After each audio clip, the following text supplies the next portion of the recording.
Saya ingin bertanya ya, soal hadis yang intinya menyebutkan bahwa membunuh cicak atau tokek mendapat pahala, baik sekali pukulan, 2 kali sampai 4 kali. Karena jika memang seperti itu terlihat kejam menurut saya. Masya Allah. Bagaimana Ustaz? Teman-teman sekalian, persoalan sebelum masuk ke cicak dia. Ya, sebelum masuk ke cicak. Ada di hadis Muslim nomor hadis 2238 riwayat Sa'ad bin Abi Waqqas, termasuk nanti di Al-Bukhari nomor hadis 3359 riwayatnya Ummu Syuraik. Sebelum masuk ke persoalan cicak, Anda mesti pahami dulu hikmah Allah ketika menciptakan sesuatu makhluk apapun itu terdiri setidaknya dari 3 hal. 3 hal. Yang pertama, ada ujian kemaslahatan. Di makhluk itu dicipta supaya kita mengambil maslahat kebaikannya aja dari situ. Seperti saat Allah menciptakan lebah misalnya.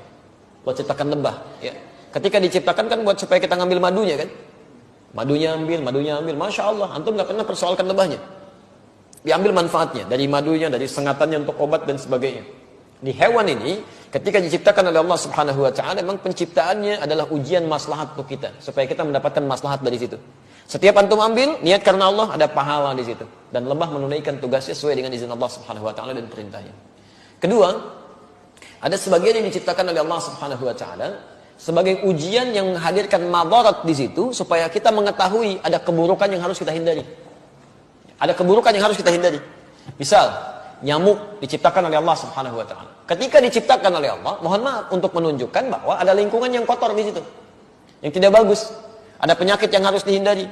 Makanya ketika dia ditunjukkan oleh Allah, dia muncul fitrahnya, dia memang mesti, misal dieksekusi, dibunuh kan? Kenapa dia mesti dibunuh? Karena di lingkungan itu ada yang kotor, plus dia pun membawa kotoran yang mungkin bisa berpindah satu dengan yang lainnya.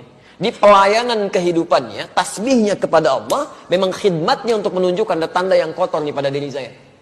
Ada sesuatu yang buruk di lingkungan Anda. Jadi nyamuk itu ketika datang, dia membawa sesuatu yang baik untuk kehidupan kita. Cuman dilihat dengan persepsi yang kotor. Ini ada ujian madarat maksud kita. Ya. Ini ada yang kotor, yang gak bagus. Kita bunuh nyamuk di situ, menghilangkan kotoran yang ada di dalamnya. Tapi diciptakan oleh Allah untuk menandakan ada sesuatu yang harus kita hindari untuk kebaikan kita. Makanya ketika Allah menciptakan nyamuk ataupun lalat, ya Masya Allah turun ayat di situ. Quran surah kedua Al-Baqarah ayat 26. Posisi paling kanan, dari tengah sampai dengan ke bawah. Innallaha la yastahi ayyadriba matalan ma ba'udatan fama fawqaha. Allah itu enggak pernah punya rasa malu. Kalaupun harus membuat perumpamaan dengan menciptakan nyamuk, karena di balik itu pasti ada kebaikan maslahat untuk kita. Jadi, kenapa antum enggak pernah tanyakan? Kenapa enggak tega membunuh nyamuk? Kenapa enggak mengatakan kejam membunuh nyamuk? Jadi kan?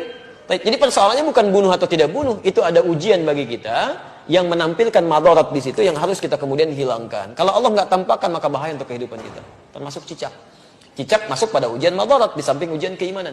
Ya, ada madarat. Bukankah ketika cicak datang menandakan bahwa banyak kotoran yang ada di situ? Ada bakteri E. coli yang dia bawa, ada kotoran-kotoran yang ada di sekitarnya. Yang dimakannya pun yang kotor juga. Apa makanan cicak? Nyamuk.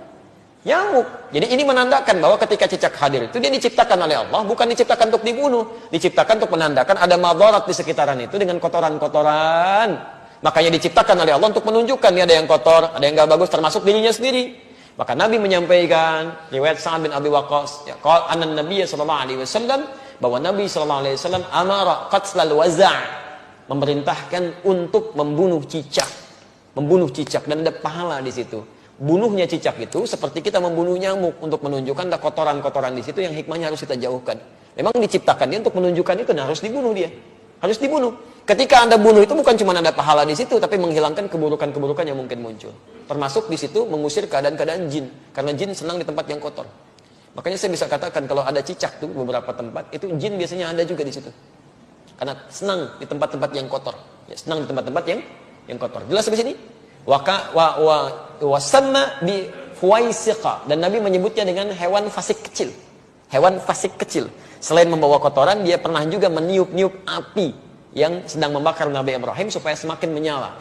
Ya, diharapkan jadi dingin dan teduh, ini malah ditiup-tiup oleh hewan ini. Makanya ketika Anda membunuhnya, bukan cuma menghilangkan kotoran, tapi plus ada pahala di situ. Pahalanya di situ dengan sekali pukul ada 100 kebaikan, kan? Berdasarkan hadis riwayat Al-Bukhari dari Ummu Syuraik, nomor hadis 3359. Dan terbunuhnya cicak itu menghadirkan bagusnya kebaikan-kebaikan dengan menghilangkan kotoran yang ada di dalamnya. Jelas di sini? Di antum pahami dulu ini hikmahnya. Kalau nggak paham hikmahnya, Masya Allah nanti muncul macam-macam. Wah ini kan melanggar hak asasi kehewanan misalnya kan. Masya Allah. Ada macam-macam lah. Nyamuk kan tuh nggak bilang gitu. Nyamuk kan sama aja. Kenapa nggak bilang antum nyamuk kejam? Ya, membunuh nyamuk kejam, bunuh lalat kejam dan sebagainya. Kalau di nyamuk ada kotoran, cicak juga ada kotoran. Ya, jadi sama aja sebetulnya. Ini yang kedua gambaran keimanan kita untuk mengikuti petunjuk syariat. Ada yang ketiga, ujian yang sifatnya penunjukan karakter. Penunjukan karakter. Misal saat Allah menciptakan monyet, gitu kan? Nah, di Quran surah kedua ayat 65. Ya, lihat kalimatnya. Monyet diciptakan untuk menunjukkan karakter yang muncul pada masyarakat Yahudi. Ya, lihat. Wa qulna kunu qiradatan khasi'in. Ya, kami katakan, jadilah kalian kera-kera yang dihinakan. Kera-kera yang dihinakan. Kenapa Yahudi dikutuk menjadi kera? Kami pernah punya kajian tafsir di Tripoli. Saya mintakan murid-murid kami pada saat itu untuk praktek langsung di kebun binatang. Dan kita pernah ujikan juga di sini dengan sebagian teman-teman di Kiai. Jadi kita praktek tafsir ke kebun binatang. Dibagi kelompok, keluarkan semua ayat-ayat di Quran yang terdapat kata binatang di situ. Ada monyet, ada misalnya, maaf, unta, ada gajah, ada macam-macam. Terus kita bikin kelompok. Ini kelompok unta, kelompok gajah, kelompok monyet, macam-macam. Analisis. Apa keistimewaan dan keunikan hewan-hewan ini? Dan presentasikan. Saya langsung saja, begitu ada kelompok monyet presentasi, disampaikan. Ustaz, ketika kami lemparkan kera itu dengan satu makanan, dia tangkap dengan tangan kanannya begini. Kemudian kami lempar lagi, dia tangkap dengan kirinya begini. Lempar lagi, tangkap dengan kakinya dia begini. Lempar lagi kaki yang satunya lagi. Begitu ada kawanan lain masuk ke situ, dia akan usir, nggak boleh. Tapi kalau dia sudah nggak suka dengan makanan dia akan datang ke tempat yang lain, dia obrak-abrik tempat itu tuh. Mirip kejadian dengan yang sekarang itu. Ya, dia ambil ini, ambil itu, monopoli ini, monopoli itu, bikin orang lain bangkrut, macam-macam dan sebagainya. Begitu sudah nggak suka masuk ke satu tempat, yang di situ suruh keluar semua. Sama kan, menunjukkan karakter. Ya, menunjukkan satu karakter. Makanya ketika antum keluarkan di Quran tuh nggak mungkin, nggak ada yang kosong dari faidah. Pasti ada kebaikan-kebaikan yang mungkin bisa kita dapatkan. Ya, sama semua yang di laut, yang di atas itu semua bertasbih pada Allah Subhanahu wa taala. Hewan yang di darat, hewan yang di laut, ikan. Sebutkan jenis-jenis ikan, ya kan? Masya Allah, ikannya banyak tuh. Antum bisa sebutkan sekali. Kenapa antum senyum? Macam-macam ya. Mana yang aneh aja. Jangan ingat yang nggak betul lah ya. Kasihan anak itu. Namanya Ahsan, orang Semarang. Itu punya masalah dia, ya. Punya masalah di lisannya. Jangan dicela, kasihan. Ya, punya masalah di lisannya, kita harus doakan pada Allah Subhanahu wa taala.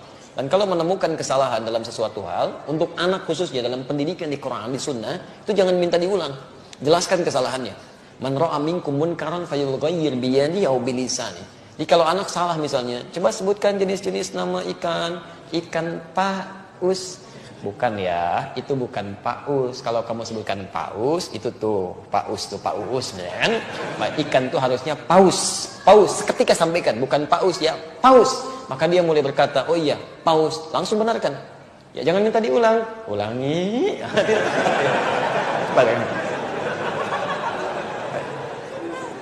Kita tidak berbicara yang lain ya. Ini dalam konteks ini tidak terkait dengan masalah-masalah yang muncul ya. Antum jangan pancing-pancing pertanyaan yang membuat resah nanti. Besok-besoknya jadi tersangka, ya kan? Semoga Allah rahmati kita semua. Baik.